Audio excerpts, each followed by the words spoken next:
Hi there, and welcome to another EdApp Workplace Training walkthrough. In this particular course, you'll learn how to converse effectively through active listening and apply it within sales. We're going to learn all about the core principles of active listening, non-verbal communications, and the barriers to effective active listening. So let's get started. To give a bit of context around active listening is one of the communication skills we frequently use. In fact, we spend 85% of our day communicating with others, and almost half of it is spent on listening. Yet, listening is actually one of the communication skills we often overlook. Let's find out more about this. So, in a world that is becoming louder and louder, it is harder and harder for us to consciously listen and pay attention to others. That makes it sometimes hard for us to really listen to what is necessary. And the same thing is true within sales. So not all listening is the same. Firstly, when you hear someone speak but that you don't pay attention to what's actually being said, this is known as passive listening.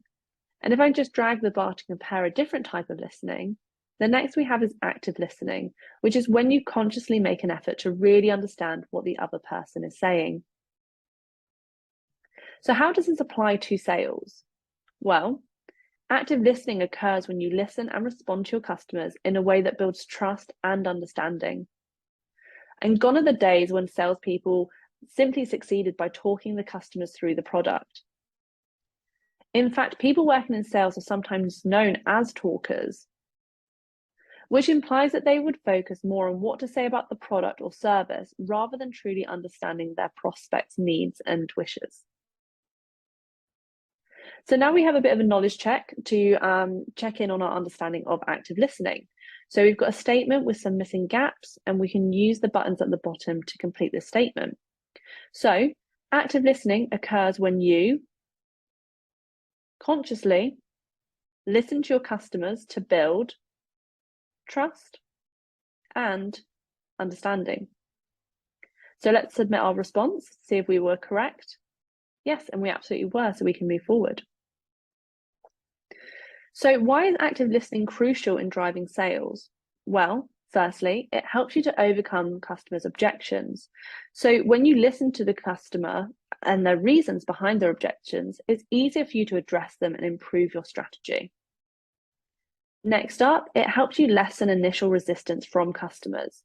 So when customers say that they don't need your product or they don't have time, you can use active listening to show that you are there to help with any problems that they're currently experiencing.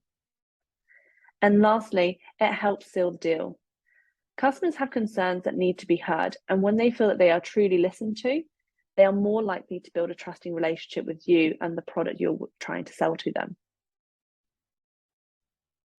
Next up, we've got another knowledge check. So it's a true or false. You're going to see a statement appear, and we're going to swipe it either to the true or false side.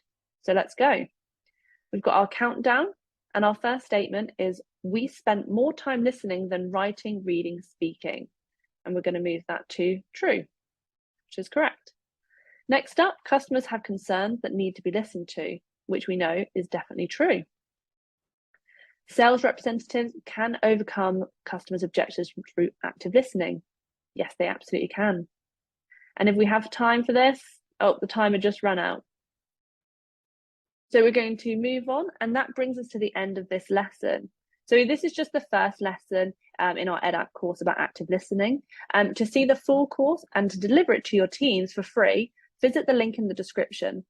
And also stay tuned to our channel for more workplace training walkthroughs.